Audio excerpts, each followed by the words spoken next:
think for girls, one thing that's really important is just literally remember this in the back of your mind. Like at any time, it's like just a little voice in the back there.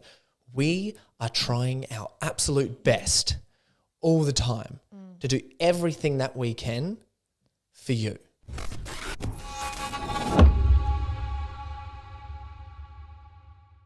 So Chloe and I jumped on today to essentially talk about how to hold space for high-performing women, but we just spent the last 2 hours of her absolutely shattering my own ego to pieces. To be fair, actually, this whole day, I've been really proud of our relationship. To be fair, every time we jump on a podcast, we have no idea what we're going to talk about. So thank you for everyone that listens to all of them. It's fantastic. Yeah, what was the title that you were thinking in the car? I liked it.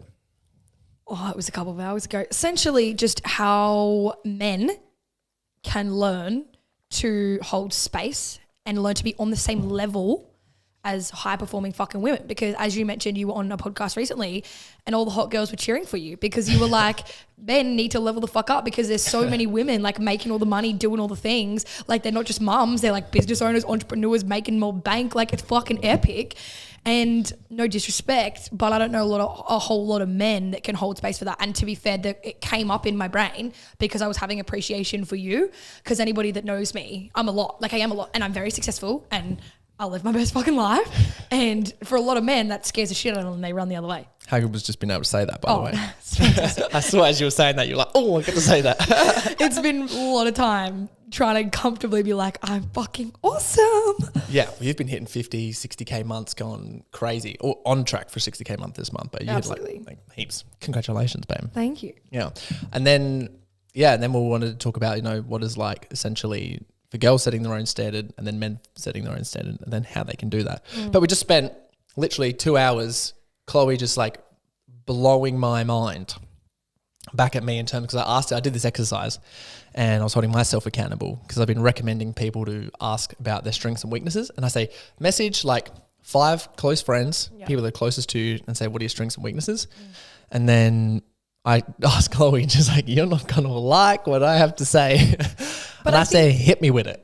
But what's so cool, and I think what I appreciate about our relationship so much is like I knew, despite the fact that no, you didn't quote unquote want to hear it, you were happy to hear it because it's like you're committed to your growth as I'm committed to my growth. And so like you can't just sit in a fucking bubble of like I'm so much better than everyone else if you want to move and get to the next level and move the needle forward or whatever. Because as much as that's bloody fantastic, you're not going to bloody evolve at all, are you, if you just think you're the best? 100%. Even though we are the best. Yeah.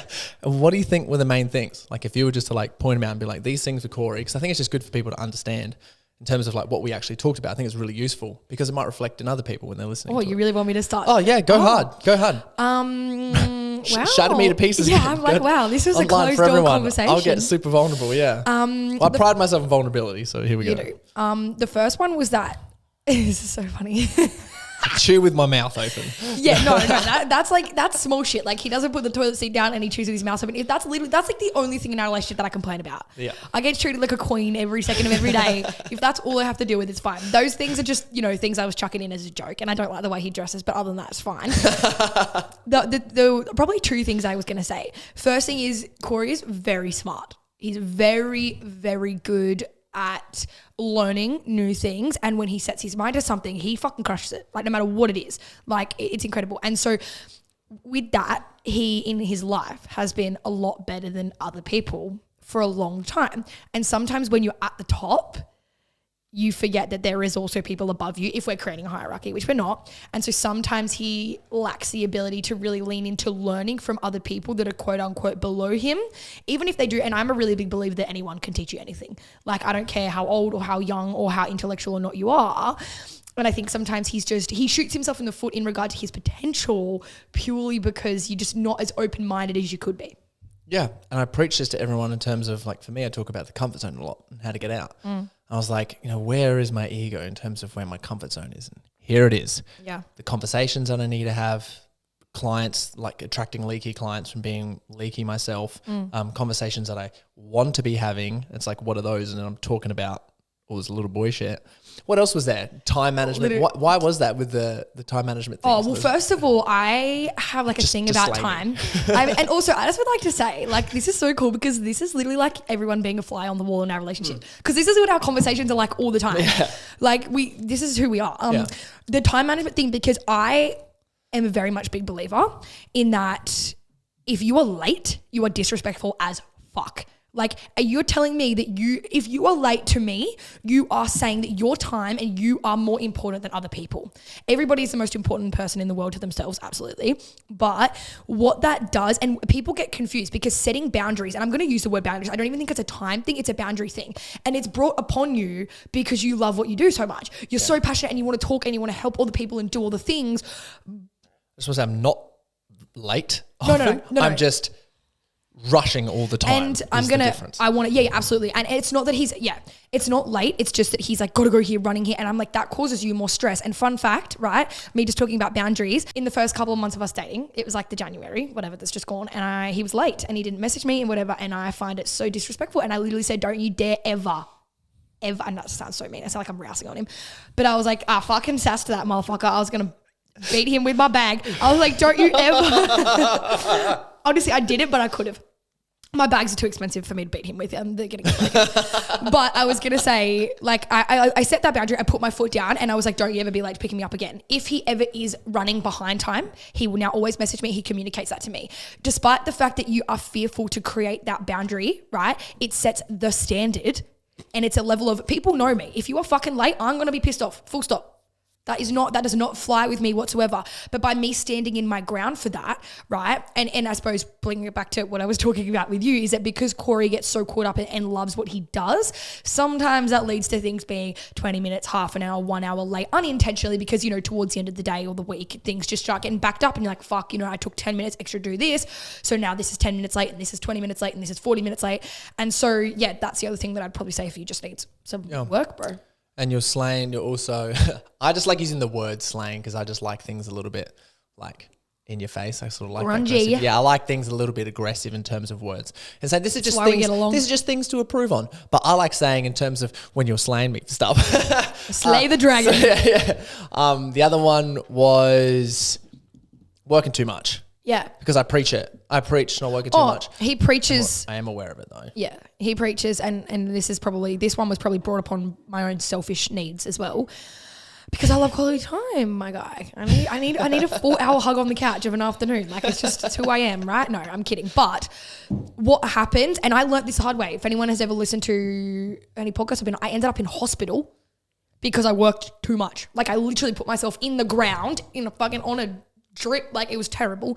And what happens and what we think is the harder I work, and this is the whole hustle culture situation, the harder I work, the more I do, the more outcome I'm going to get. And whilst I think there's a fine line here, because I also believe that majority of people in the fucking world are lazy as shit. Like I do. I believe so many people are lazy. But in order to tap back into your own creative energy, in order to take time to recharge, means that your output is so much greater. Like the example of the gym, right? You don't go to the gym 8 times a week. You go to the gym 5 times a week and spend those other 2 days resting, doing whatever. That's going to get you so much greater results faster than it would be going ham 24/7 because we're not robots. We can't do that. And so you just sometimes get so wrapped up in what you love to do. And I've been there myself. Any entrepreneur or business owner knows that. Because you just get it's like you get... Also just understanding the business stress. Like business and financial stress is like real sometimes. And it's cooked. And you feel it, yeah. And it's like there's a whole lot of difference when you have the safety of working in a big job or a big organization before you get left off, before having things on yourself. And then financial and money triggers are actually real because there's always a level of safety that you have. And it's like, cool, well, if I don't have 30K in my bank account, I'm stressing out all the time. End of the month, pay myself, do all the things that like, cool, I need 30K in my bank account now. Yeah. And if it's not in right now and I'm not entrusting my own abilities to do things and make money and whatever it is, then it's less likely that it's going to come in because then I'm making more scarce decisions and I start rushing and doing all these things, blah, blah, blah. Because you move out of fear. Yeah. And I think, and anybody that runs a business, whether it's a small business or a multi-billion-dollar business or whatever, like you know, and business is one of the most incredible personal development journeys there ever is because I don't think I would be the person I am today without owning a business either. Yeah, straight up. But I think... what was the point I want to make? It was really funny actually because Dad has the same sort of thing. He has like a certain amount of cash and it's like a lot of cash in terms of like normal. And it's like if he ever dips below that, he stresses out. And at the moment, having going through the transition of competing in a bodybuilding competition, going through a business transition and rebranding everything, for me, just out of rushing everything, a whole bunch of the scarcity stuff come up. And I wasn't even aware of it. And I'm like, bah. It wasn't until I paid all my bills, did all my things, went to the time, spent a whole bunch of time doing what I needed, made some real big sales, which I was like really comfortable about. I was like, oh. And I think that just brings back to the point about like setting the standard, because and I talk about it all the time, and everybody that knows me knows this is something that I say all the fucking time. And it's like, hey, fucking. The fucking time. Oh, I'm so sorry. How we do one thing is how we do everything. And like, it's all good and well to say, yeah, I do this and I do that and I'm that type of person and I'm going to go here and I'm going to do this and I believe in this and I value that. But like you just say, if your actions don't align with that, it actually means shit all. And that's where I think people go wrong, because what I think I value about even just bringing it back to us reflecting these things to each other is it's like, well, we do actually want to embody the values that we live by and the choices that we make. We want to impact our life forever. And so we don't take this journey lightly. We're like, this shit matters. And so yes, it's hard to look at yourself in the mirror and be like, oh, I'm the one that's been shooting myself in the foot. I'm the one that hasn't been making the best choices. But without that, how are you supposed to do better and grow? Like, it's literally impossible. You can't. Yeah. Well, I think what's really important is like, it's just having the self-awareness of it, right? So there's so many times you're just unconscious. Like I've been completely in terms of decisions, in terms of today, until I asked this question, figure out what all my weaknesses was what you doing there? I'm just refreshing the questions. Oh, okay. That was all. Oh. I'm never actually on my phone. We'll get on the questions later. Okay. We'll get on That's the only reason I'm Don't worry picking about it, otherwise I feel like you're unpresent. Okay. So I'm just trying to Look get at me. that eye Please contact. also cut Thank this you. out, George. No, definitely leave that in. That was good for us, actually. I think that's some. Hi, George. really Love you, good. George. So where was I at? Sorry. That's okay. I was talking in terms of, being unaware and being unconscious of where your ego is and how you're showing up in terms of creating a comfort zone for yourself. Because I talk about it. And for me, superiority complex about those things all the time. That's what come in terms of myself getting a coach recently. And everything's like, oh, so much better, because I find it so hard to reach out for that, because I'm like, no, I should do this all myself. However, I need like real strong masculine approach for things in terms of being coached. Any sort of leaky masculine in me is hard. So I'm happy that I found James to get him on as a coach. Yes. Where are we going with this whole conversation? We're making a point about being aware of your own stuff to call yourself out. Okay. Does that make sense? Yeah. We're going off track a little bit, but yeah. No, not really. I'm using myself as an example. So in terms of me actually getting a coach, doing those things and leaning on and being integral with my own word as a coach, if I'm having people live up to my standards in terms of coming on coaching for me, I need to be coached myself. And you really like that, which comes to the point of that helps me now get aware of my own stuff. And then asking you what my weaknesses were helps me get really aware of my own stuff, which it's really good that I'm a coach too, isn't it? Yes, so good. It's hard not to coach each other. Corey, that's another thing. What's that? Sometimes I don't try to coach you at all, babe. What are you talking about? Sometimes I don't want to be the conscious couple. Sometimes I want to sit on the couch and watch Kardashians and like eat popcorn or some shit. Like, come on, bro. I love watching the Kardashians. I do. Yeah, stuff. And I think that's like what's really important is to be able to get aware of it, because unless you're actively choosing to seek out feedback, or you have people around you that are giving you feedback, or you have your coach, or you have whatever it is, then you just don't know. Mm-hmm. You're never going to know. And the fun part is, and bringing it back to what Corey said before about living in your comfort zone. The comfort zone is easy. Our brains are hardwired for comfort because it means safety. And so like you actually actively, like Corey just made a perfect example of before, he outwardly asked me, Chloe, what are my weaknesses and what are my strengths? Because I want to know. You have to actively seek that. And if you know you're someone that like, whether it's like a quarterly review at work, or even just like your mum saying something to you and you get like triggered and angry and reactive as heck, that's where you start. You start by when people give you feedback, whether you don't have to agree with it, but you need to learn to take it on board, because like not everything, but majority of things in your life are just a reflection of you. And if you get angry and upset about something, it's usually because it's correct or it's hurting a part of you that you don't consciously see and don't consciously know is there, right? Every time I tweet us, well, what's going on with me? It's like reflecting the question back onto you. Yeah. Which is what come up with one of my hierarchies that I've developed behind you is I think that relationships is the most important. And the excuse is you never know who you are without relationships. Absolutely. You'll never have any idea of who you are. So it's like, well, ask people. Yeah. Like, because their perception of you is people's perception of you, like in general. So and if what people perceive you is how, even let's say as I mentioned, our strengths and weaknesses, my housemate Michael, I called him Michael, what the hell? Kettle, right? I know, right? Don't have that face, please. His name's Kettle, guys, not Michael. I was like, literally, when you said my Like, who's that? Oh, ew, yuck. his name actually is Michael. What but we call him Kettle. What the fuck? Well, he gave me this reflection, and he said sometimes you have so many good intentions for people that you forget to see the bad in other people. And I'm like, oh, that makes so much sense. Which the point I'm trying to make is you can have all the good intention of in the world. You can have the best intention of the world to help someone or show up, but it doesn't matter if they see you incorrectly. Who gives a fuck if people see you incorrectly? That's a them thing. Well, that's if you're asking for active feedback. Oh, yes. And if they do see you, then it's But perception matters. So a little bit integral there, babe. A little bit integral there. No. You should care what people think of you because that's how you're going to be yourself. No. Give a fuck what people think of you.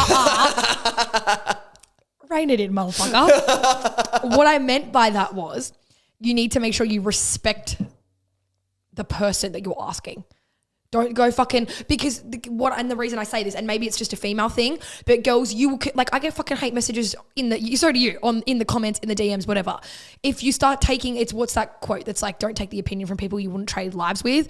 Majority of people, what I see, more people get wrapped up in the opinion from a random person or a random girl that looked them up and down. Why are you smiling at me like that? I'm just listening. Than they do about like your mum or your partner saying like, hey babe, I actually don't think that this is very integral of you. I don't like when you do this or whatever, right? Why are you getting so fucking arky at that person when they're someone that you actually respect and love and care about? And why are you taking the opinion of someone else who said, you probably shouldn't have worn that? Like, yeah, bro, that's fucking cool. But I wore it anyway. You know what I mean? Like, and I don't know if there's an example for men, but like what I see often and with coaching clients, it's like a lot of my clients do own business or whatever, and they're more concerned about how people view them as a business owner than what their partner has to say in an argument that may be correct. And it's like, don't you want to take the opinion from your partner that actually is valid in your life? Then it would be from some person that who cares what they think. Yeah. That's what I meant. And obviously how you do one thing. Integral as fuck.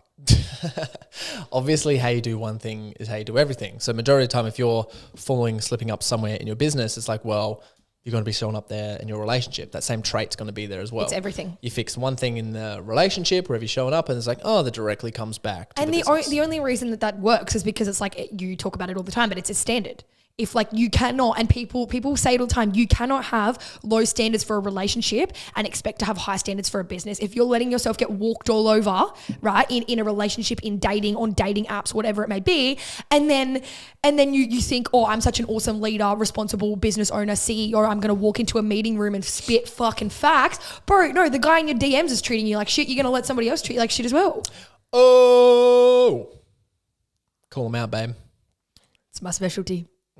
So what are some examples in our relationship or scenarios that we could use for everyone who's listening of how we set the standard for us to help us grow and to help us thrive, but also not be scared of diving into the deep and hard conversations? We do what we say we'll do in every aspect. Like if Corey's like, babe, we need to stop watching TV before we go to bed. And we went through a stint of watching so much Game of Thrones, and then we did Harry Potter, and then we did all the things. I think as much as that's great, we are both like grandma and grandpa. And so like I think it's the small things that people overlook. It's like when we say we're going to go to bed early, if I suggest watching a movie, Corey doesn't go, oh, like you're okay. He's like, no, babe, we fucking said we're going to stop watching it and we're going to go to bed. So then we go to bed. I think even small things, like we go to bed at the same time. We eat at the same time. I think that's huge. I think the type of people that we surround ourselves with, like what I actually appreciate about Corey too, he's very selective on who we have as friends. Like people don't just invite themselves into our friendship group. Like he basically, like he did with me, you get a Google form. What do you do? Where are you from? It's but it's because you're holding a standard of I don't choose to, and this is and people always take this the wrong way. But it's like if you want to achieve anything in your life, everything needs to match that. The food that you put in your body, the way that you move, the people that you surround yourself with, the money that you have, things like that. Like, I feel like for us, that's huge because we eat the same. Our values are the same. We go to bed. We value health and fitness, all these sorts of things. Like none of that really ever slips for us. And I think I get asked all the time, even just in regards to like a health and fitness example of people are always like, oh, do you guys ever have cheat meals or do you ever do this? And I'm like, no. Like we have ice cream after date night every so often, but like it's not an on and off thing, and it's not a phase, mum. It's a legit lifestyle. So what do you think men can do from your example as a girl? Yep. That can hold space to allow women, ladies, high performing, boss ass ladies to really expand, because it's I believe girls are so excellent and so brilliant, and they can follow rules, and they don't have this ego thing in their mind in terms of I have an ego. Yeah, true, but it's not as bad as guys. We struggle to ask for help. Yeah. I think a lot more than girls do. And women do, sorry, I keep saying girls. And I believe, I don't know where that comes from for us, but I experience it. Same thing. You're like, I need to get a coach, and I'm like, no, I don't want a coach. And then eventually I'm like, okay, I actually need a coach. Yeah. Well, I think off the back end of that, it's lead by example. Okay, so what do you think? Because I know you said lead by example, but what can men actually do to help women flourish and expand and feel safe in their relationship, and not guilty for succeeding, and not guilty for having their own purpose, to actually allow them to open up their own femininity? It's going to sound basic as fuck. Listen and be the hype man. Like, you listen to me, and one thing we've had to learn and communicate together is he doesn't listen to fix, he listens to listen. Because us as girls, we just need to fucking complain for 5 minutes. Like, can you just let me complain about my day and life and whatever, and then like I'm good to go? Like, I don't need you to be like, oh babe, let me do this, I got to sort this out, whatever. Because men are the fixers. Like, it's in your DNA to be like that, and you want to solve the problem. Let me be a hero and let me save you. And while that's fantastic, like, we don't want that. We just need a soft spot to land. I think for you allow me to express how any way that I feel, no matter how small it seems or insignificant it seems, without judgment. That's huge. Despite the fact that maybe even if there is some sort of like misunderstanding, you still let me speak what I need to speak. And you also, why I said the hype man situation is like, you also celebrate me, which a lot of men find hard. And so I'm curious as to how you would approach that situation, and what advice you would give to men to learn to celebrate women and high achieving women. Yeah, and I can speak on terms of a guy, because it'll like, some of it comes down to some of it comes down to a lot of self-worth and self-value. Like, it can actually be super frustrating, and I've had to go through like a lot of triggers of my own in terms of you absolutely kicking ass, and you making like a lot of money, and you being like extremely attractive, and you being an absolute diva with things, and you having this just having a lot of energy that all the fucking time, baby. Well, it's a lot of energy that's chaotic. In the best way possible. Like, I celebrate that about you. It's chaos. Yeah. And I want you to absolutely own that, because in terms of what I wanted in a woman, it was like, well, I wanted those things because it's going to test me to help me grow. But it's quite simple and it's quite easy. And I'll just step through just like a few little tips that I use myself in order to hold that space. Yep. One is learning emotional intelligence. Learning emotional intelligence is so simple and so easy, and I help people do it in my programs and everything they do. And it's just labeling your own emotions immediately and getting good at it. Women have such a great ability to label their emotions because they're emotional beings. We are logical, rational men. So in order to us to, keep up, essentially, what we can do is just get clear with, okay, there's a trigger here for whatever the reason is in terms of, I may not be valuable enough or whatever this is. Think to myself, I'm feeling unworthy right now. Or when we're talking, I'm feeling impatient right now. Or, I'm feeling frustrated right now. Just labeling those emotions immediately and the environment and the situation. Such a good tool, harder to get aware, harder to actually implement, but such an easy tool that you can use to help. Did you want to say something? Yeah, I was just going to say, but that's usually all it is. People, and us as humans, we like complicate the basics. Yeah. People try and bypass the basics in order to get to the end result. And I was going to say, even if you are a masculine woman, because I certainly am, is like, I actually need to do that too. It's like I couldn't originally when we met too and communicating that, because I had never had a partner that was able to like hold me in all my fucking greatness and in my bigness and in my power. Like, I was like, oh wait, he's actually listening, and now I need to explain why I'm getting frustrated. And like, I don't even know why. And it's because I feel this and this. And like, and I think, also communicating, I don't know how to communicate this, I think is a great start. Like, I don't know how, and I don't know why. And like, I feel like I did that with you originally too. It's like, I'm so fucking angry right now, and I actually have no idea why, but I'm angry. And like, you don't need to have it all figured out straight away. But I think that's a great point. And not overcomplicating it, because that's what we always do. Well, I told you I have really high expectations for you, but I've got all the time in the world. yeah, he's going to need lots of time, lots of patience. Yeah, so they got all the highest expectations for you, but woohoo. Yeah, obviously I said all have all the high expectations of you, but all the time in the world to get there. And I remember you like getting frustrated, getting angry and not knowing what was happening and then going, oh, I actually have to go inwards right now. Yeah. So that's one way, is getting really clear of your emotions. Your question was, I forgot your question was exactly again. Or advice you would give to men. For? And how to hold space and how to like hold females in their bigness. It's really cool. So I love this, and I think this is so amazing, because if you understand your capacity as a guy and you picture yourself sort of in the future of like, okay, what's your dream life want to look like? What is literally, it's so easy, right? What's the best version of me doing and living like? Okay. And then what partner do you want to attract that's going to match that? And it's like, well, if I want to be living like this, and I'm going to get a partner that's also going to be extremely good looking, making lots of money, doing all these other things, extremely emotionally intelligent, can have really powerful conversations, is supportive of you to your goals. Like, and I find that as a guy, you support me so much for everything. Like, you're just so supportive. It's insane.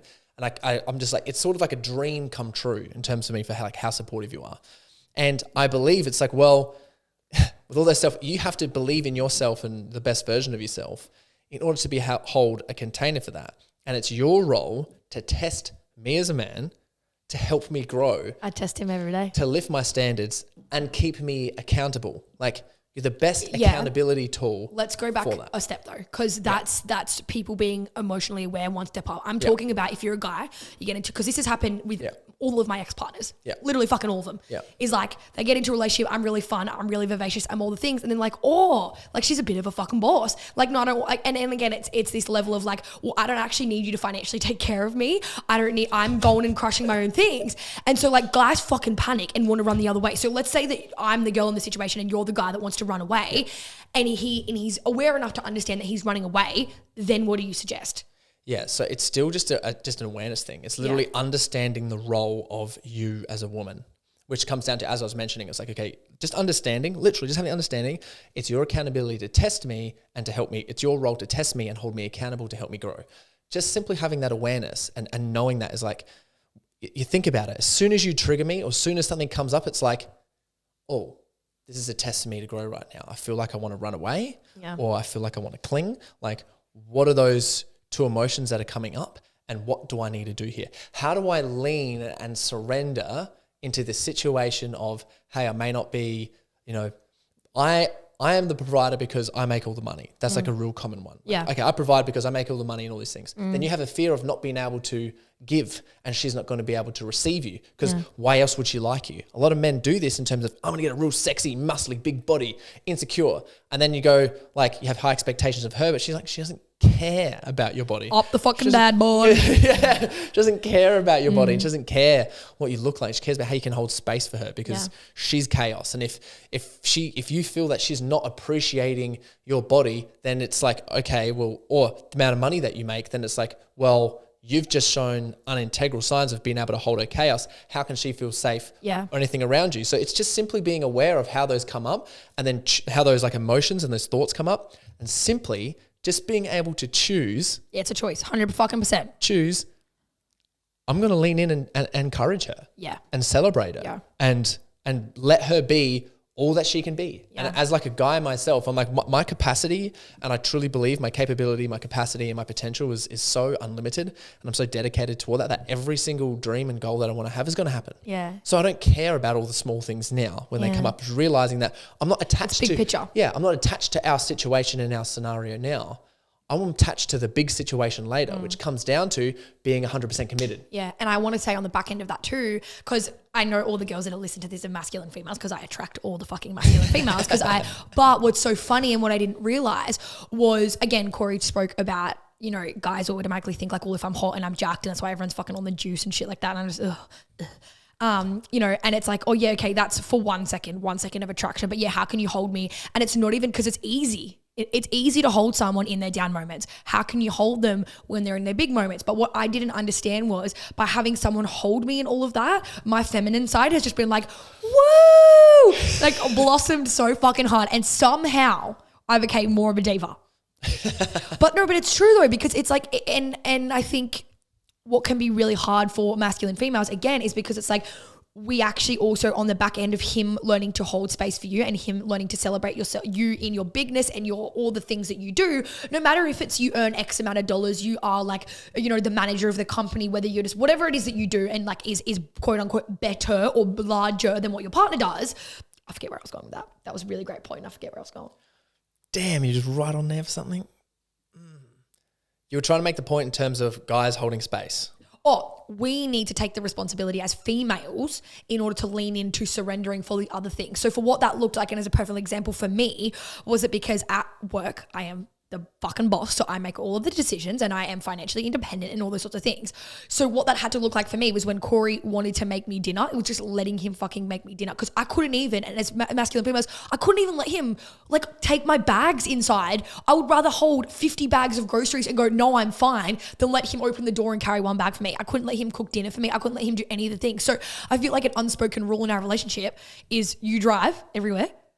We've never really spoken about that, but you do. It's the small things I know, but by you being able to do that, that's been little moments of me to surrender and able to surrender in the big things. And then therefore that's allowed me to blossom more into my feminine energy, which actually makes it easier for you to grow in your masculine. And then things are balanced a lot more as well, which is huge too. And I think the more that you just communicate that with your partner, the easier it gets, because it wasn't always easy for us at all. No, and just to humanize us, it still happens now. We're still working on it. 100%. All the time. Anytime any of us are under stress, those things come back up again. Always. You guys notice when Chloe's under stress and then she'll just start grabbing all the bags herself and doing everything. I'm like, it's true. Let me grab the bags. And I'll go out there and grab them. And then you're like, oh, thank you so much. Yeah. And I'm like, no, I can do it. And he's like, babe, let me just go get your groceries and do this. And I'm like, no, I'm fine. I can do it myself. And it's like, and that'll be a week of like, if I was just emotionally stressed, like just even good stress, like a lot of things going on, super excited. Like the month of October for me was like, I had so much shit on then. And it was my birthday. And honestly, like even then, like I couldn't even from a friendship perspective, Ellie, one of my best friends ever, we got to breakfast in the morning and she was like, literally was like, held my hand and goes, I need you to receive me all day. Like she knew that I was just going to be like, I got it, I can do it, whatever. So she's like, let me fucking pay. Like, because I'm just so used to, that's my safety. And it makes sense just thinking it from a broader perspective. My safety is to be in my masculine. So the minute that anything gets fucking stressful, I fall back into that super hard. And so because Corey and I have the emotional awareness, which we've worked on labeling our emotions, and because we talk about it together, it's like when we say it, it's really easy to notice. But when you're in the moment, it feels a bit chaotic and a bit crazy, doesn't it? Oh, yeah, it does. And I think this is like a little point and little tips for the women out there is literally understanding that we really do want to protect and provide. And if we lose those things about ourselves in terms of where our own self-worth is understand that we do want to be a hero. And as a girl, you can also be the catalyst to help us express our masculine energy and help us, really get there and understand that. Like one really good example that I had with one of my clients that was a female was for her, because she is super financially independent, does all the things, it was to give him control over all the finances. Because she was stressing out about all of it and she was trying to make too many decisions with property, with these things, all this stuff, and she wasn't making the right decisions. Yeah. And he knows how to do the things. He knows where the stuff was going. He's not emotionally attached to, the outcomes of what may be, and it freed up so much space for her just for having him to go, all right, she's going to make all the cash. He's going to do all the decisions. And it was great because now she's like, well, I feel cared for and I feel looked after and I feel he is in this masculine role, which is great, and he's protecting and providing for me because he's making all the decisions, which I think is really good. Now, it doesn't have to be that as that example. It could be absolutely anything to allow us to, come in, because otherwise we're like, a lot of guys will be, well, why would I want to be your partner if I can't do anything for you? Yeah. I do challenge men, well, create more self-worth, work on yourself, get a coach, do something, join a program, whatever it is, so that you can actually level yourself up so that you can attract that high quality partner in. But if you're at a stage and you're already in a relationship, there's some conversations you can have. Yeah. And knowing that it doesn't have to be this hectic, hard, sad, emotional conversation. It gets to be fun. I was just thinking about our conversation all today. I was talking about things we just chat. We're just having fun. It's just a conversation. Nobody needs to get fucking worked up about it, whatever. Says me who got worked up 5 minutes ago. You know what I mean? We don't have to get worked up. It can be easy. And I think people in our age bracket, most of us never saw our parents be able to communicate. Like, I love my family so much, but like, I've never seen a healthy argument. I've seen emotional avoidance 101, hard. No adults ever argued, or if there was arguing, it was like punching shit and slamming doors. And that's like, how does that develop and portray a healthy masculine or a healthy feminine?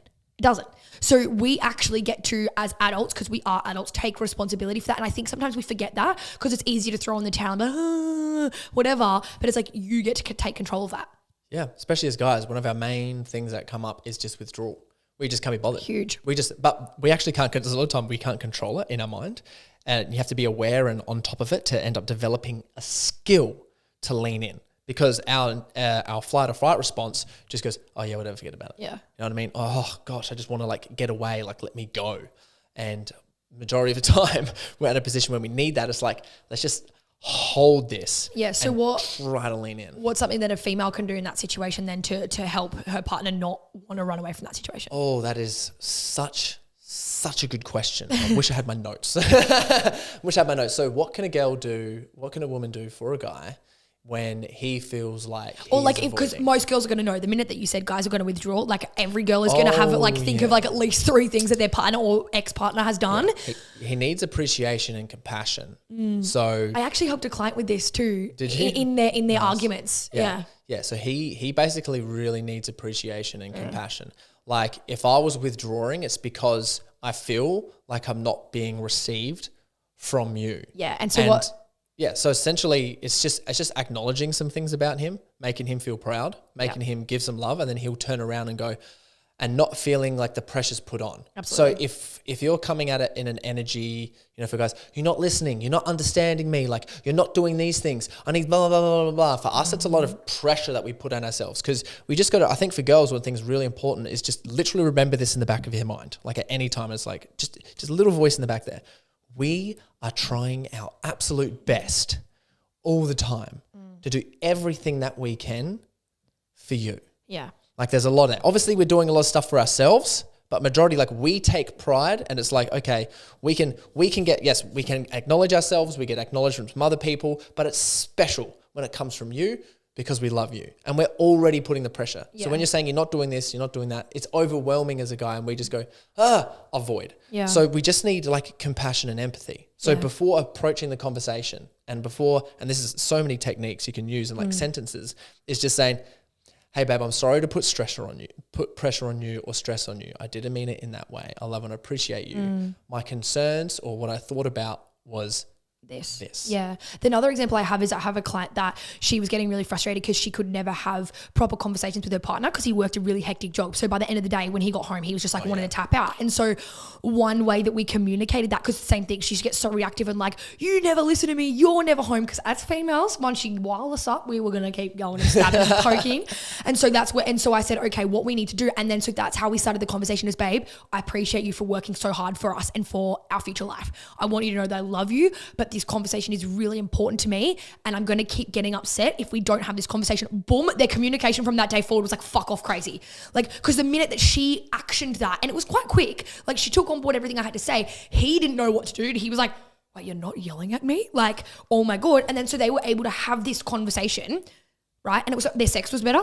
Everything was so much better because they could just communicate. And despite the fact that it wasn't easy for her, and he did kind of want to run away in those first initial, I wouldn't even say it was an argument, just communications. It was crazy. I was so fucking proud of her. But that is a really good example of like, again, the females taking responsibility of how can you take the lead for your partner in order to show him that you're serious about it, just like he can be too. All it takes is one partner to be completely dedicated to, having a good conscious conversation or a good conscious relationship, or really holding and setting the standard. Because obviously if it's not working and someone's really resistant and you have the goal and you have the tension to make things better, instead of projecting it onto the other person, it's like, well, I'm going to take responsibility because everything that is not happening right now is literally just a skill that I haven't been able to learn yet. Where do you draw the line for wanting to take the lead and then also differentiating when someone's actually just not that into you?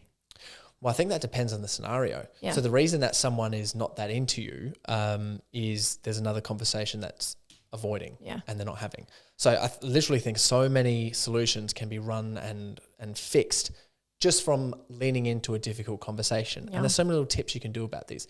If you know you need to have a conversation, book it in, schedule it in. Yeah. Don't try to have the conversation. I see this mistake happen all the time. If you're in the kitchen, especially if your man, by the way, if you're talking to girls right now, if he is like doing something, don't interrupt. Yeah. Because we're so single-minded focused, we can't focus on anything else. Which is what I said to that client. Which happens. It happens because you want to deactivate the what and why in people's brains so they actually know what's happening with the conversation. So if I said to you, for example, this, right? Let's say you were an employee and you were at office and you were typing on the computer. Yeah. And I'm your manager. And I come in and said, hey, Chloe, can I see you in my office in 5 minutes? How would you feel? Fucking shit in my pants. Why? Because I'm like, you're taking me into the office. You're not saying it to me over the desk. Yeah. So what would you be worrying about? The conversation that was going to be had. Yeah. Right? Things Because what would the potential outcomes be that you've made up in your mind? Oh, then I'm going to get fired. Even though I'm the best employee to ever exist. Yeah, right? So immediately you come in, if you said that, I'm going to get fired. Let me run through this scenario with you. Yeah. I think this is really powerful. Imagine if the manager come in and said this. Good morning, Chloe. I've had a little bit of stress and pressure come from me from the directors.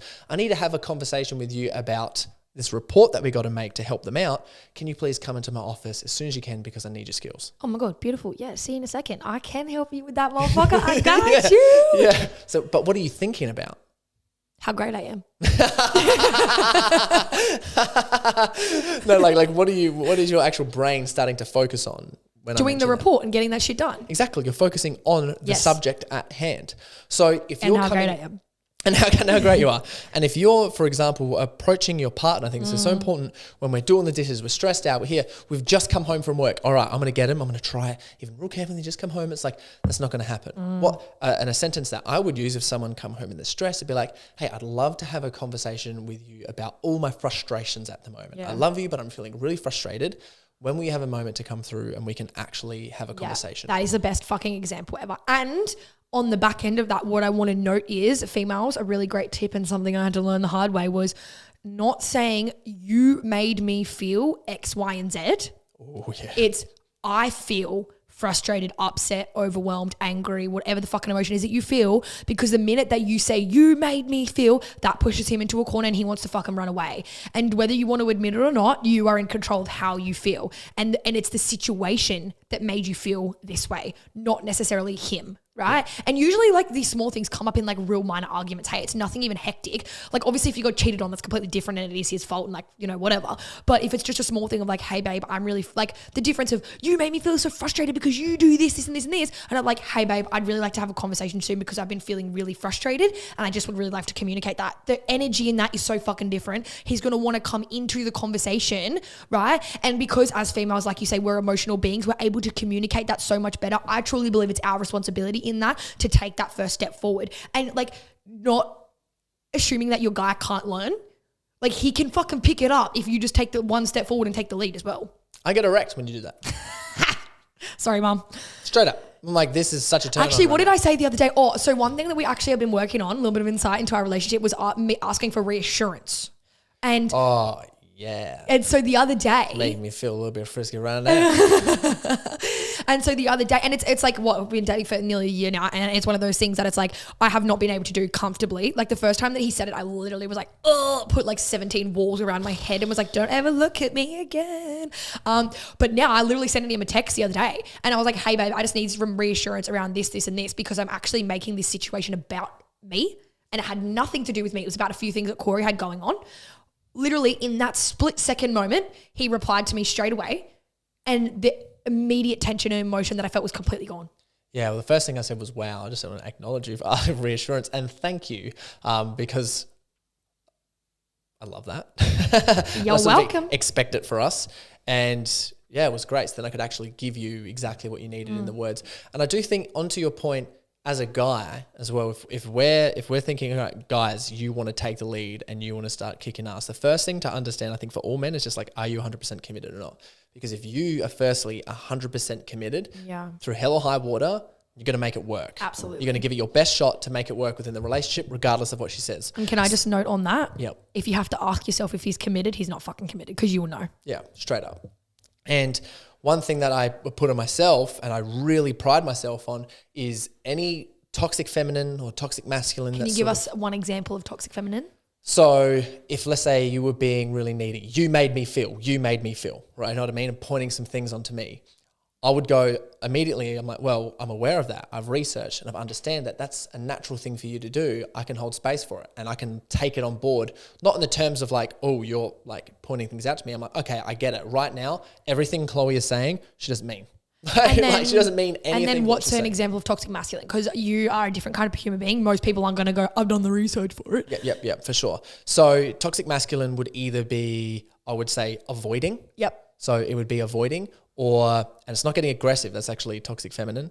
I'm just trying to rattle my brain right now. No, anger's toxic feminine. Yeah, raging bitches. Yeah, it is. It would be controlling. Yes, I agree with that. So trying to create too much order and bending the relationship over to your will, which we're actually supposed to do, by the way. Believe it or not, supposed to like, it's just this consistent sort of turn of bending things to each other's wills to confirm our beliefs about each other. But when we go too much and it's like, no, we're trying to control, it's like, okay, well, if that's going to happen, we are then going to polarize as guys and avoid because we're like, we don't want you to control me. We can damn well can control ourselves. I'm not a little boy. Like, oh my God. So then we like. Every girl's like, oh shit, remember when I've done that before? Yeah, exactly. And then that makes us feel in a certain way. But when we understand that that's like necessary friction in order to make us grow together in love, then we can show up a little bit better. Yeah. And I think actually one thing that we have done, and I feel like I'm proud of myself for, because it was something like I couldn't argue and not even argue, like miscommunicate or be misunderstood in our relationship at the beginning without fucking crying every time, because talking about before, never in a relationship or in parental figures had I ever seen an argument handled correctly. And so now I know for a fact that our miscommunication and our quote unquote arguments are so fucking necessary for the growth of our relationship. Every time we come out, we love each other more and we're stronger as a couple, 100%. And like, I don't remember the last time I cried. Like, do you remember at the beginning? Oh my God, I would cry at anything. It wouldn't even be a large thing, but I would like burst into tears. One, because I didn't know how to articulate. Oh my God, I feel all these things. And I couldn't even admit like, oh, I'm so, I've been cheated on in the past. So I couldn't even admit like, oh, you're freaking me out or whatever. But now, because we're just so good at communicating, it's taken time. And I'm not saying that we're perfect at it now, because we're certainly not. But now, because we're really good at that, it's a conversation.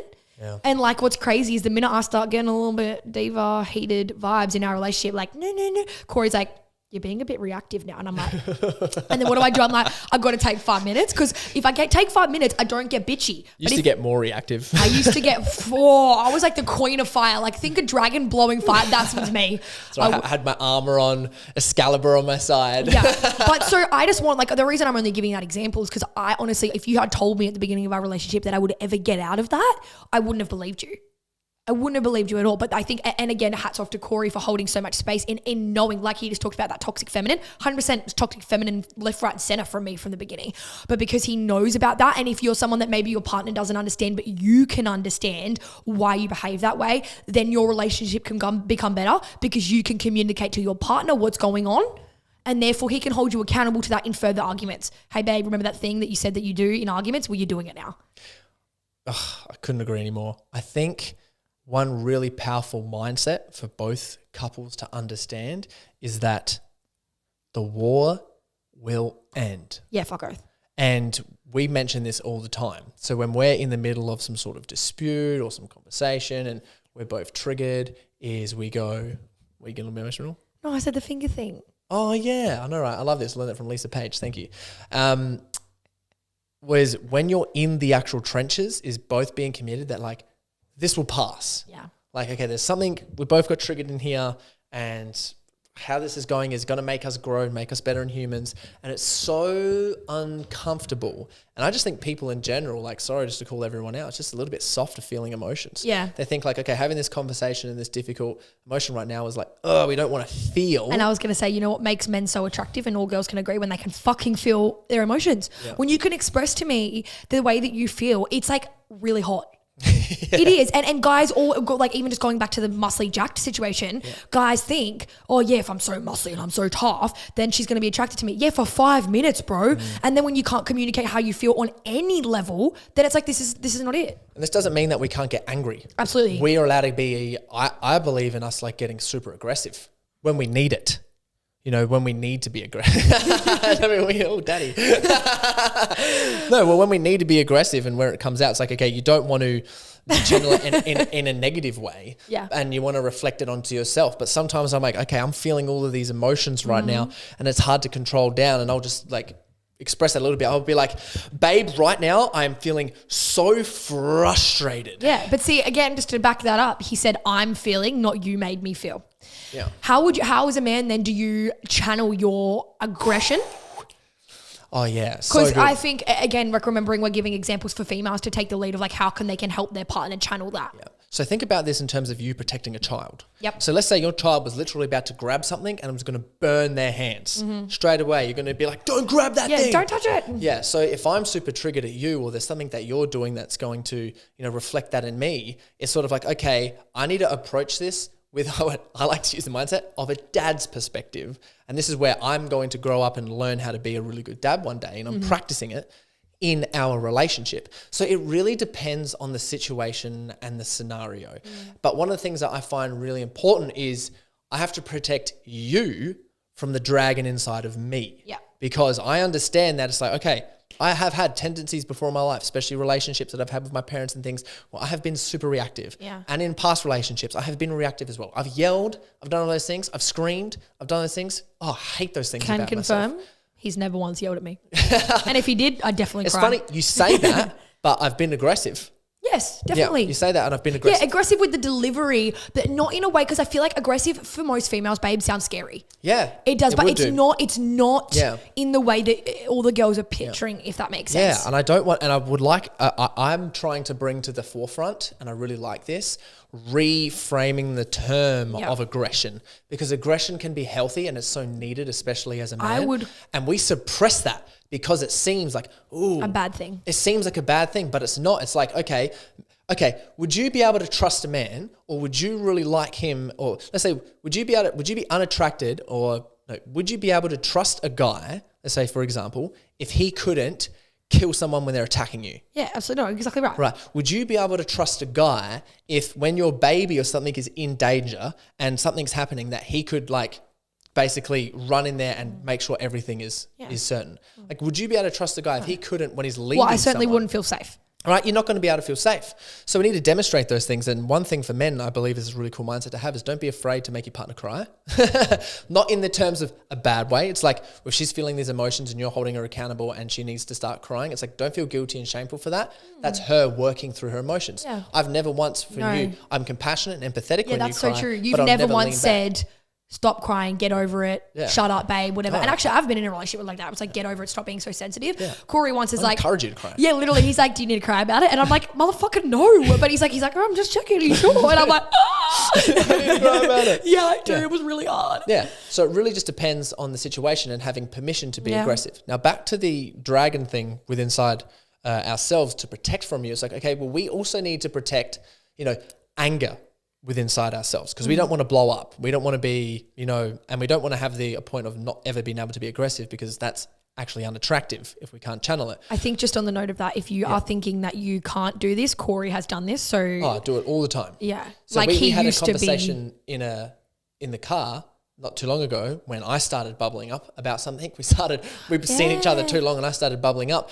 And now the thing is now that I'm being more aware of it, it comes up more quickly. And it's like, boom, you want to be angry now. Yeah. And it comes up and so scary when it happens, and it'll come up and it'll bubble up and it feels like it's bubbling up inside my chest. And I just go, we just need to stop talking like immediately. I'm super frustrated, blah, blah, blah, blah. Yeah. And then if it keeps going, then I'll just channel my aggression into labeling how angry and frustrated I am. Yeah, but and take it on myself and be like, I'm angry, I'm frustrated, I'm feeling aggressive right now, but babe, I just need to let you know that I love you. And I'll say that. I'm so angry and frustrated, but I love you right now. And how much I love you is like frustrating me, because whatever this argument is coming out of is out of a point of love. Yeah. And that's the majority of the time that we're getting frustrated is out of love. So.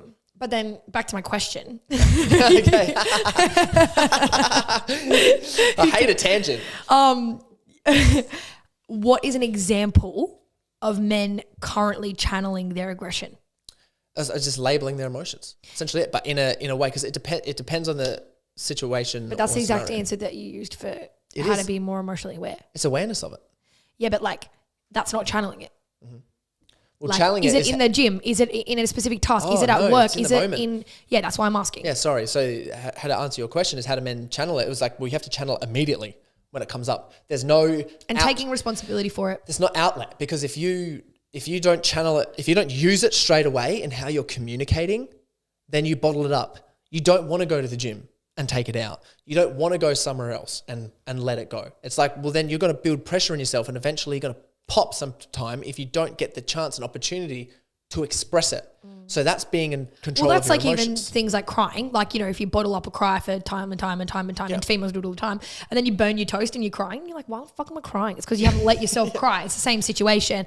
But yeah, learning to channel that healthy aggression, I think, is huge as well. But it doesn't mean you can't have an outlet for certain things. I was more thinking of a practical example. Practical example is just expressing it in the moment and not feeling shame or guilt about it. And I also think taking responsibility for, I am someone that I am quite reactive, and I would say I'm an aggressive female as well in my delivery of a lot of things. What we've had to work on is I need to ask for 5 minutes. Like I'm like, I actually, and Corey wants to deal with things then and there. And so but I'm like, and he has had to learn with me. And again, like remembering that it's a learning opportunity and to not get frustrated, because he was really resistant to me needing to take 5 minutes, because he's like, he thought I was being avoidant.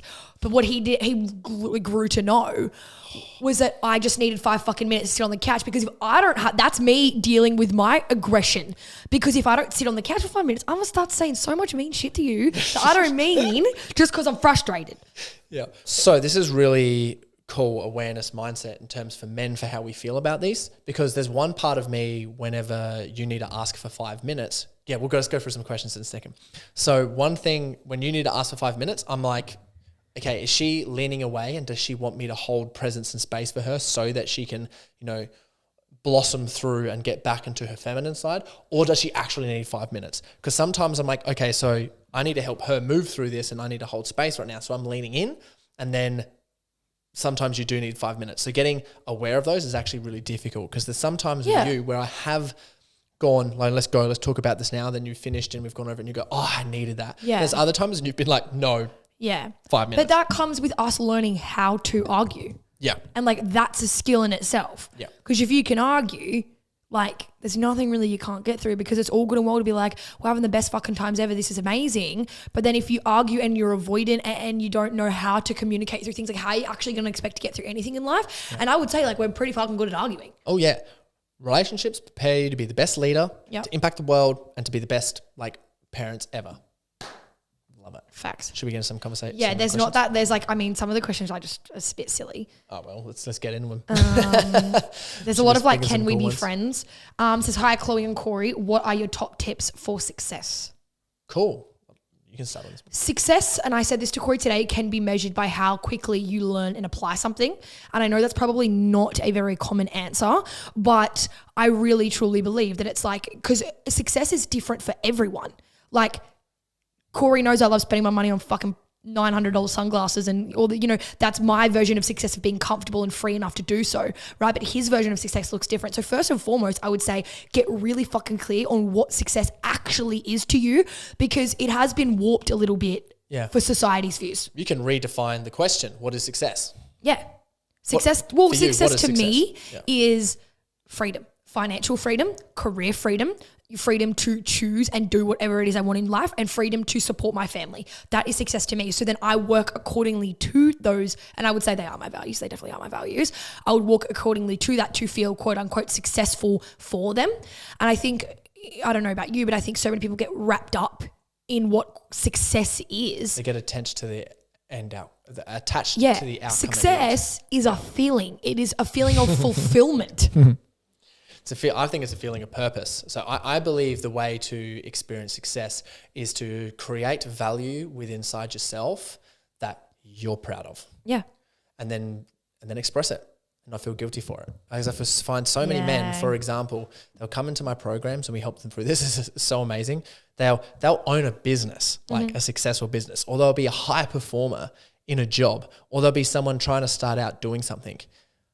I couldn't tell you how many guys quit their jobs and start chasing their dreams at the end of our program. Yeah. Like immediately. They just start. I feel worthy enough to do so. Yeah, well, they just go, well, I'm just going to do this no matter what. And they're 100% committed to that. And then they don't care. A lot of guys don't care about immediately the income coming in. Everything's just supplementing them so that they can chase their dreams. Yeah. And I think that's so fantastic. And that's where you come around when you're mentioning a circle moment at the start of creating comfort zones for ourselves. Yeah. So I believe true success, if you don't understand it, is like running around the hero's journey multiple times. But it's finding your edge, finding your comfort zone, and then taking the educated risk to make the right decision to level up consistently. All the time, because it's a journey in itself. But I think on the back end of that, what I have come to learn, and we've been through this since you met me, is like feeling worthy of success was a whole journey that I never ever expected to get to. Oh, yeah. Like I didn't and Corey's held me through all of it. I was like, I actually feel guilty for being successful. The level of success that you will get, or the level of abundance you'll get, is your ability, I'm looking for the word to that, your ability to, is your reflection of your own ability to be able to receive abundance and success. Yeah. I muddled up the words. Yeah. It's about being fucking delusional.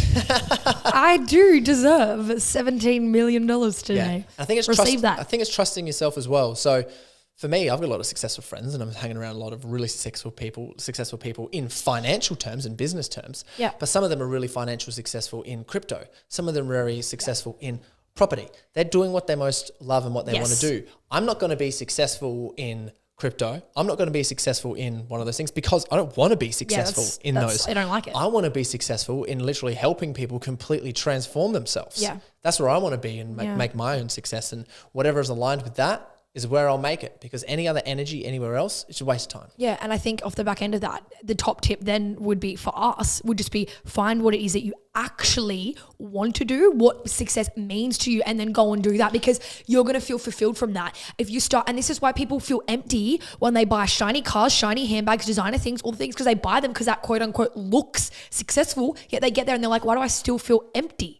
Yeah, you're so easy to actually figure this out. I'll tell everyone the golden secret right now. This is the top tip to do it.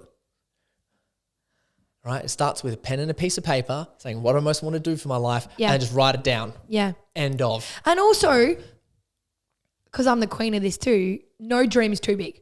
Oh, yeah.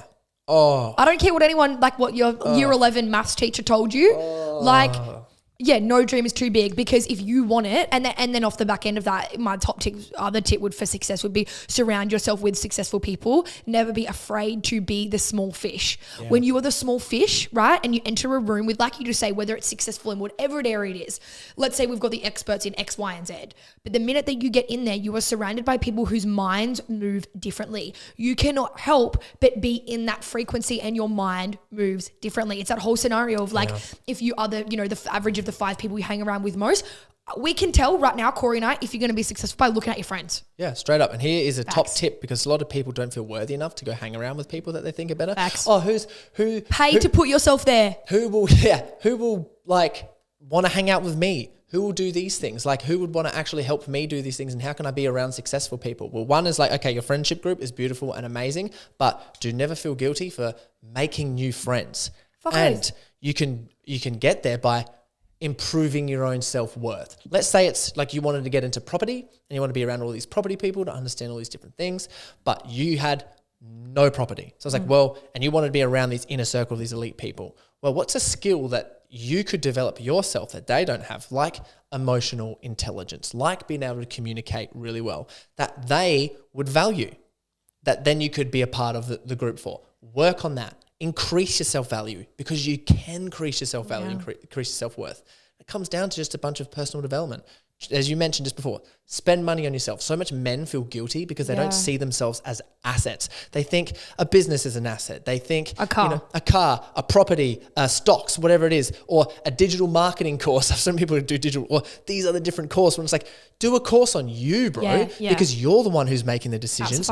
Your money-making machine is your damn brain, and everything else is literally just a distraction. It saves so much time when you just figure these things out about yourself, and then you can make decisions what you most want to do, because then you have the energy and the capacity to get out there. Facts. And achieve everything you want to. Absolutely. You are always, always, always going to be your greatest investment. The best money that I have spent in my entire fucking life, right, Going on this year, I've spent over, this makes me feel sick saying it, $100,000 in my own personal development this year. That's crazy. Right? Fucking incredible. I'm 23 and I would say, without tooting my own horn, that I am ahead emotionally, financially, and in so many other areas, a majority of adults, quote unquote adults that I know, because I have chosen that if I'm going to invest in anything, it has to be myself because I'm my best bet every time. I've learned how to trust myself. I've learned how to hold success. I've learned how to do things that I was unsure. And you know how you do that? You look at somebody that's leading the life that you want because somebody's always one step ahead of you. Someone's always done it before you. And then you pay to put yourself in the room with them. She does this the way I want. Awesome. Take my money and I want to learn. If anyone's listening to this and they're a little bit younger and they're extremely inspired by what Chloe said and what we've talked about, here is one amazing tip not to do. Stop going out on weekends. Fucking oath. Immediately. Stop that shit. Straight up. You were not successful. You were at your worst going out every weekend all the time. Which is why I bet Stop going out and partying. Focus on your goals. When I was 21, it's more fun. I've got a fucking iPhone memory. February 2021. I was still in my F45 uniform. I remember that time. I was still entertaining men that, I should say boys, not men, right? I was not financially stable whatsoever. All of literally looking back at that tax return, right? It was all of the clubs that I used to go to every weekend, coffee, and then work shit. That was it. That was all my transactions were, right? Crazy. So silly. And it's like, my life has changed so much. Literally the minute that I reevaluated my friendship group and the minute that I stopped fucking going out on weekends. So what do I actually want out of my life? Stop going out on weekends. Yeah, for the right. love of God, and what I want to note is that back on that $100,000 note before, I did not have $100,000 at the time. I cannot express this enough. What I did have was the belief in myself to work it out. Because the first container that I ever invested in was $10,000, right? I had only a certain amount of $1,000 to my name at the time. And so I put down the deposit. It was like $2,000 that I needed to or whatever. And even that was like such an icky, like that felt like I felt ill, physically ill. Then I did the weekly payment plan. I was like, oh, this is fucking epic, right? Leaned in again. So then my next investment was, I think 15, then it was 20. Like, how do you feel about men as a higher quality woman? How do you feel about men that don't invest in themselves? I wouldn't see a person that didn't invest in themselves. I don't care what it is, whether it's therapy, whether it's whatever, but like, yeah, you need to be surrounded by people that have the same standards as you. And I'm someone that has a standard to be the highest version of myself all the time. Having a coach, having a mentor. People laugh at me all the time. I have a PT and a nutritionist. I have a mentor. I have a business coach. All those sorts of things because that's what I value. I couldn't be in a relationship with someone that didn't value those things. And to me, if you cannot do 100% of your personal development on your own because it's you. You need someone else to see different things. And that's why having a coach is so amazing. They reflect shit back at you didn't know was there. And you're like, oh my motherfucking God. You know what I mean? So yeah, men need to invest in themselves. And I often think, and I know from your perspective, men find it a lot harder. Start with a group program. Start with one masterclass. Start with buying one book. Like it's one, it doesn't need to be, you go from $0 to $100,000. It needs to be spend $30 on a fucking book and read that instead of going slapping $100 on the pokies for God's sake. Yeah, I know. So funny. So many guys when we come in to some of the programs, when they come in and they jump on like Overcome the Chaos or which we rebranded now to Set the Standard, when it's like, 4K product and some people jump on, they're like, oh, I actually spend that much on a weekend on drugs. Yeah, absolutely. I spend that. I get a couple baggies, a few baggies and a bunch of drinks and buy people a bunch of stuff. And it's pretty much close to $4,000. And then it's like, well, imagine if you put that in yourself and the goals that you're actually attached to, that you're running away from, sabotaging yourself, partying and doing drugs and stupid shit that you could be doing and get to your goals so much more quickly. Yeah. If you just focused on something. Yeah. And I would just like to note on the back end of that too, even just in regard to this can be applied to both men and women, is that what I did in order to get to the position I'm in, people look at me and they're like, oh, that's so easy for her. I had 3 jobs. Yeah. I used to do lifts for cash when people would go out on the weekends and I would get $10 from each person just to afford to do things that I wanted to do. And in my own opinion too, part of personal development was all the solo travel I've done. That money wasn't included in the $100,000, so it's probably closer to $150,000. But I've done a lot of solo travel. You did a lot of solo travel this year. No, this year. Oh, this is year. Oh, you're talking to date. Yeah, yeah. Like it would be more because I have put myself in positions to be stretched, to be expanded, to be uncomfortable. And I think that's the thing. And it's like, yeah, do not sit there and say, like you just said, Corey, I can't afford this when, you spend $1,000 on a Saturday night on drugs. And then and the girls as well, every weekend that you go to a new event, you buy a new outfit. Yeah. You don't need to buy a $600 dress every time you go out. Yeah, and they just called me out for being leaky with some of their energy and things that are like, you know, where they are. And it's like, well, just like reflect that back to any guy who's listening or any girl. It's like, okay, where are you being leaky with your things? And if you're not investing in yourself and doing those things, then y'all leaking somewhere. Yeah. All right, let's get to another question. Yeah. Couple more. Let's do some rapid ones. Okay. Is this so funny? Just in our lives, Chloe and I, what we do for fun, podcast on a Saturday morning. This one was also random. This was, I didn't realize that this question box changed. Tell me what you really think about me. Someone said, as much as you guys are outgoing, extroverted and so forth, I think you struggle a lot giving all this energy and life to people constantly and not feeling drained at the end of it. Oh, well, we feel... Hey, so this is a good point. That's actually a great assumption Yeah, though. that's great. So yeah, sometimes you do get drained for it, but learn the skills to recharge yourself so that you can go back out there and, great and example do it. Was the start of our relationship. That was, Corey was like, one day you're going to be able to lean on me to recharge. And I said, no, I need all my, and I am someone that I love my alone time. Weirdly enough, people don't believe that about me. Corey could go with people all day. That's what he, you know. I charge up people. Yeah, he does. He charges up by being around people. I don't. Part of the reason that we work so well together and that we do have the energy and life and zest for everything that we do is because we take responsibility to recharge. I need to go and be by myself at least for one. Yesterday, I literally went and got a facial. I went to acupuncture. I went shopping. I got a coffee. I didn't talk to anyone and I saw Corey in the afternoon. That is my full day to devote to myself so that I can be the best coach, the best friend, the best girlfriend, all the things. My chest and arm here is Chloe's charging station. Yep. I plug myself in. She in. comes in, she's like, ugh. And it was so good as a guy being able to receive that because I was like, one day, because I wanted you to be able to recharge around me, and Chloe does. So when she's around me and it's chill time, it's just like when she'll real charge up. So we lean on each other, we support each other to charge each other up. That's one thing, back to that question we do. One thing that I also do, like as a man, is I actually love my energy and I have to show up for my clients and I have to give this energy all the time. We have to do all these things. So I wear an Oura ring and I track my sleep. Yeah. I do. How healthy do I eat, babe? Corey's the healthiest motherfucker I've ever met in my life. So I eat so healthy and I prioritize my sleep so much. Yeah. There are some times for sure when I'm on my calls too late and I'm doing my things too much and I've got this event thing going on that I absolutely love, but I'm happy to sacrifice a couple of nights of going to bed at 8:30, which is late for me, 8:30 or 9 o'clock. Like, oh, sorry, Corey, gone to bed this many times. Aware of those things. Sometimes I get a little bit tired, but compared to what I think someone else could, my energy is crazy. And it was Friday night. Last night we went to bed at 8. No, we didn't. No. We were in bed, babe, at 6:45 when we're in bed. Booyah! We're in bed at 6:45. So we prioritize our health. And you Yeah. can have basically unlimited energy if you understand where your health is and where you need to re-energize and have some stillness. Yeah. And when that is applied into your routine, schedule in with a calendar, whatever it may be. We're literally scheduling some stuff into our calendar. We said this week we're organizing our routines together to make sure that we're in our best energy, we're having the best fun, we're doing all the most things. Bringing it back to we hold ourselves to a highest fuck standard. Yeah. What you see with us is literally what you fucking get. Like we are so, I would say like we are like savage in our response to like, no, sorry, can't hang out, got to fucking sleep because I got shit to do. Oh, yeah. Like we are both so integral in that, that like no word of a lie. Same thing. Corey, I booked his 30th birthday special thing. Like that's already logged up in our Google Calendar. We've got shit for next year in the Google Calendar. Our date night's scheduled in Google Calendar. Like we are so on the ball because we both want to live the most impactful, big, grand life. Oh, yeah. I'm sorry for interrupting. I just want to say to everyone, fucking keep up.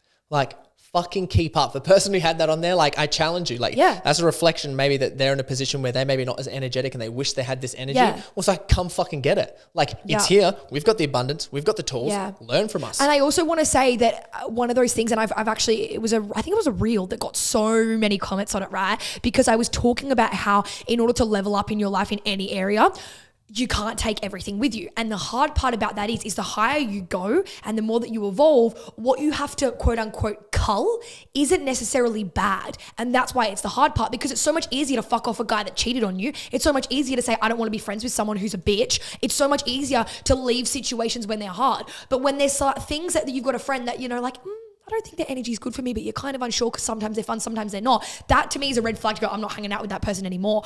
But that's you and I both getting cleaner and cleaner and cleaner and clearer on what it is that we want. And the way that we both do this, and actually we had a conversation about this yesterday, and he's like, well, I'm 23. It's like, what is 43-year-old Chloe doing? Me and the girlfriends, and I've got 2 good girlfriends.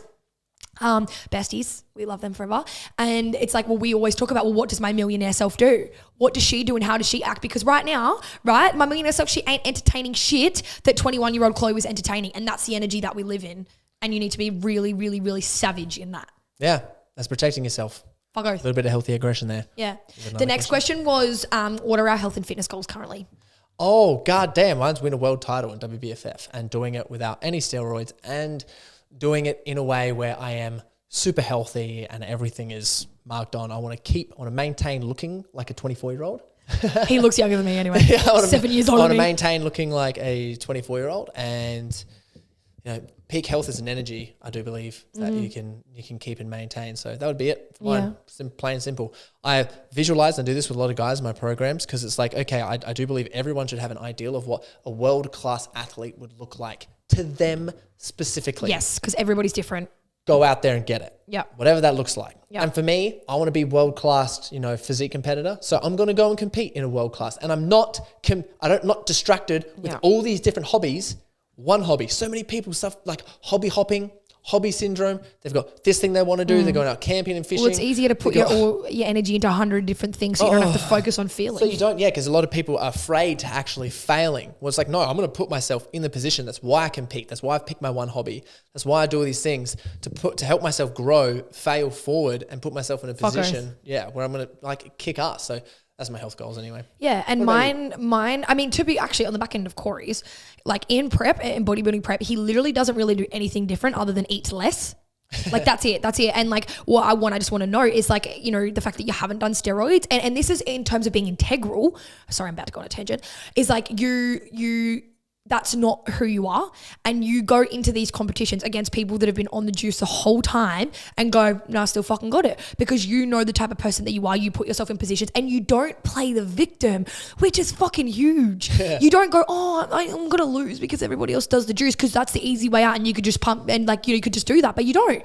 And that's huge. And like, that's a part of leading the life that we want, the life that he wants to lead and the type of integral partner, dad, leader, boss, friend, etc. is someone that doesn't fall for shit like that, and you don't. I just fucking love it. Thank you, babe. I really appreciate that. One tip I'd like to give to guys out there, anyone who's listening is, and girls, please tell you guys this. One thing that we can do is make 100% commitments. Yeah. Right. What's a good example of that? So for me, I decided to compete in fitness competitions for the rest of my life. Yeah. Well, that's where your passion lies. Because great results come from doing the same things over great periods of time. Yeah. I will outwork and do anyone. It won't matter what the goal is. Yep. Out-earn, outwork, out-health, everything with anyone, because whatever I'm currently doing, I'm going to do reps on that until I die. Yeah, cool. You might be better than me or whatever it is, or have a goal that I want to get to, and you've got that goal in front of me now, currently. You might even be there for the next 5 years. But you better believe in 15 years from now, I'll win.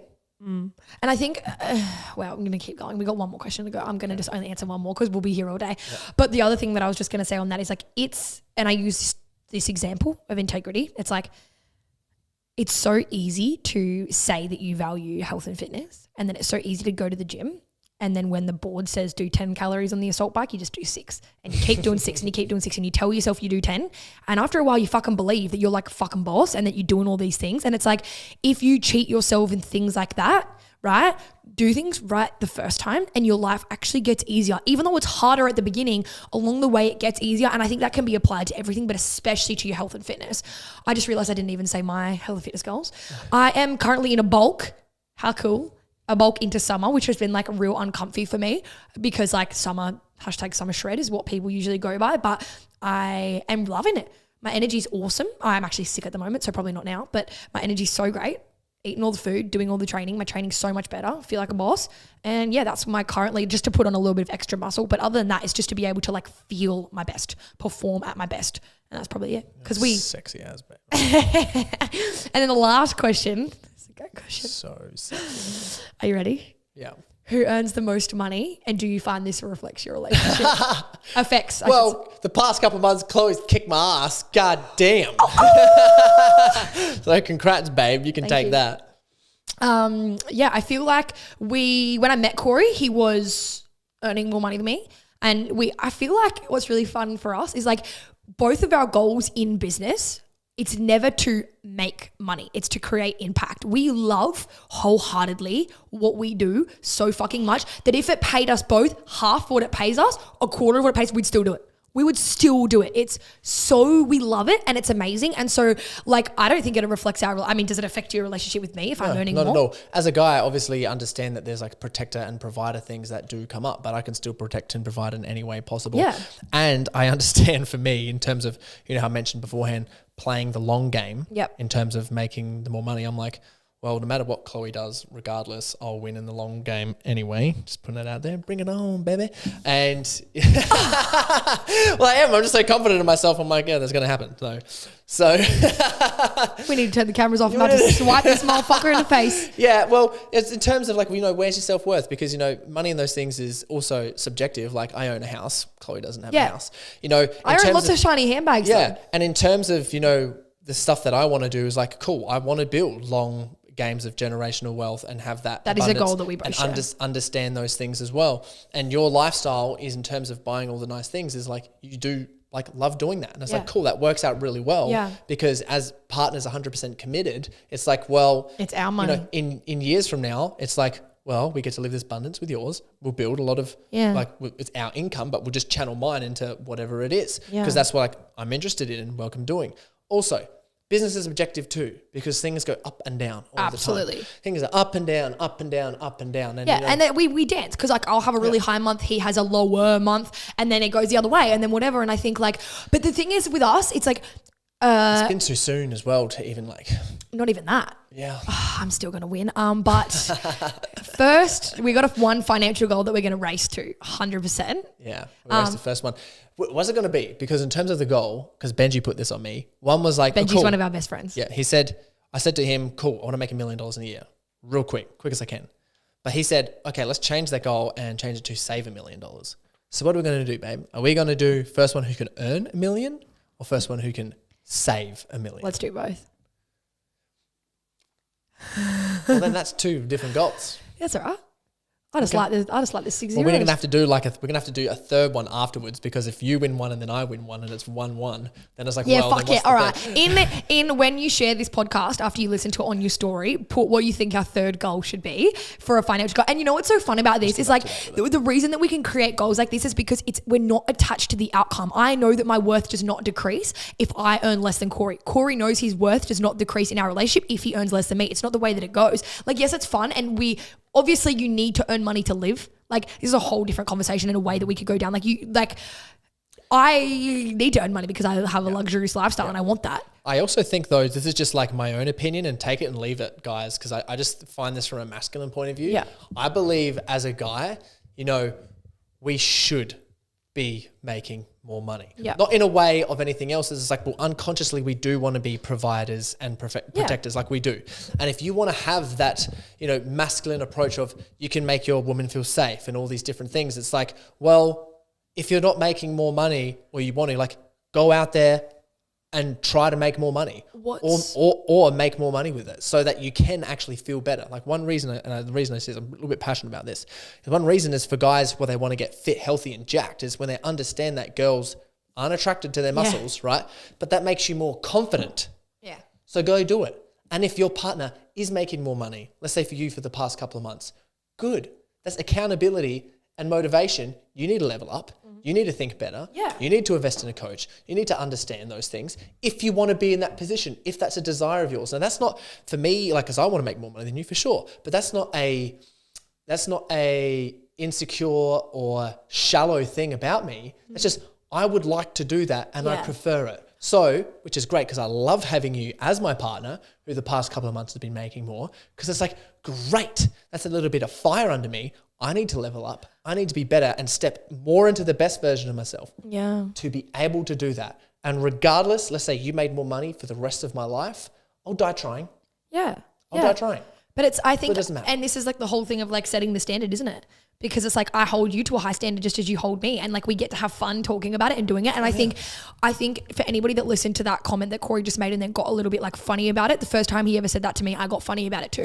So I did 100% did. And because I was like, oh, whatever, like, yeah, in my head, I straight support me. and I also straight went to the like, well, that is shallow that you think this and this and this. And it's like, we have been brought up to demonize money. Money does, in my opinion, buy you happiness because it gives you fucking choice. It gives you freedom. But again, it comes from a space of where is it actually coming from?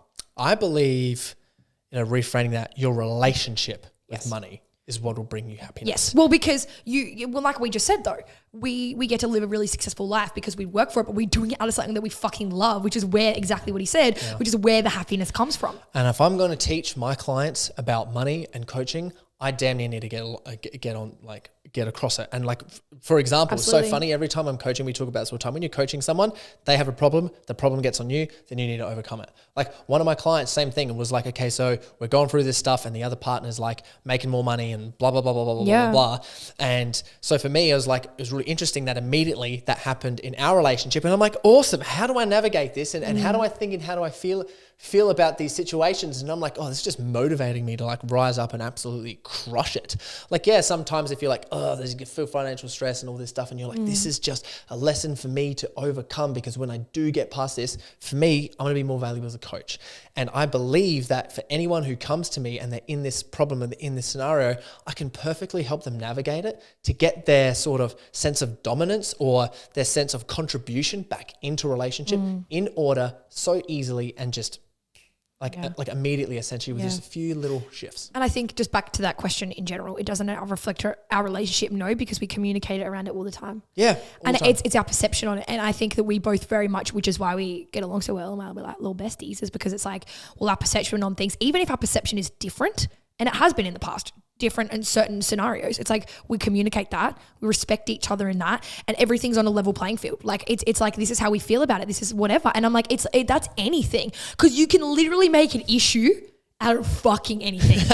Whether it's money, whether it's like that you're really like, again, like Corey being in the WBFF world, like I could really make that about me and get insecure as fuck that there's like so many hot chicks around him all the time. Like so many hot chicks. Half naked, jacked, all the things. I could literally, but this is the thing, right? Butts everywhere. Yeah, all the booties, all the tits, all the things. Everywhere. I'm so sorry, Mum, and Corey's grandma and everyone else listening to this. I could literally make that about me. Oh, I'm so insecure. Corey does this. You just Corey encourage me. I don't. I'm like, well, babe, go and crush it. Like it's how you feel about it, and how we've gotten to this, and how we've gotten to this position is by working on ourselves outside of the relationship. Oh yeah, every time. He has a coach. I have a coach. Then I wouldn't say we coach. Corey tries to coach me. We coach it. I think you were so resistant to it at first, but you actually ask for advice. Now I ask. It's different with asking and then assuming responsibility. And then I also ask for permission for Chloe, because if I'm like, okay, now because there was frictions at the start, I'm like, cool, communication technique, I need to ask for Chloe. If she needs some coaching from me or she needs my advice, I go, do I have permission to give I feel like feedback? It's not the coaching, it's advice, but because we both, and the world that Corey and I are in. Heaps today. Yeah, our advice is somewhat from a coaching aspect because that's just who we are. You gave me 2 hours today, asked for it, and took all of it, copped it. So now I need another Prada handbag. Here's one really cool quote that I sort of want to end this relationship on, and that is... This relationship. We're ending... sorry, baby. I'm out of it. That we're ending this podcast on. Oh, my God. I was like, oh, God damn. No, babe. I'm 100% committed to you. God damn. We're going to love each other forever. Yeah. And I said this. The conversation that you need to have should have already happened. Fucking oath. Yeah. You should be having, so as I mentioned, like how do you actually do this with me and you? We're talking about it all the time. Yeah, we do. All the time. All the time. Yep. Text, voice notes, phone calls. I also think and we've talked about this in previous podcasts before, but remembering that it's talked about all the time because it's him, it's me, and it's a relationship. Yep. So we talk about it like it's a third person, like third wheeling. If your relationship is starting to feel a bit of pressure, if you're at work and you're starting to resent going there, if your health is slipping, going down the drain, and your routine is starting to slip up, one really simple tip that you can do is firstly, like with everyone that I work with, we start to highlight that there is a conversation that needs to have. Yep. And if you put into your brain, the conversation that I need to have should have already happened. 1, you can have that conversation. And then 2, keep it consistent. Yeah. Solve all of your problems. I love helping people on this. You love helping people on this. And if anyone is interested, please reach out to us or reach to another coach that can help you do the same. Thoughts? Let's do a masterclass. Yes. All right. Yeah, sure. Let's do it.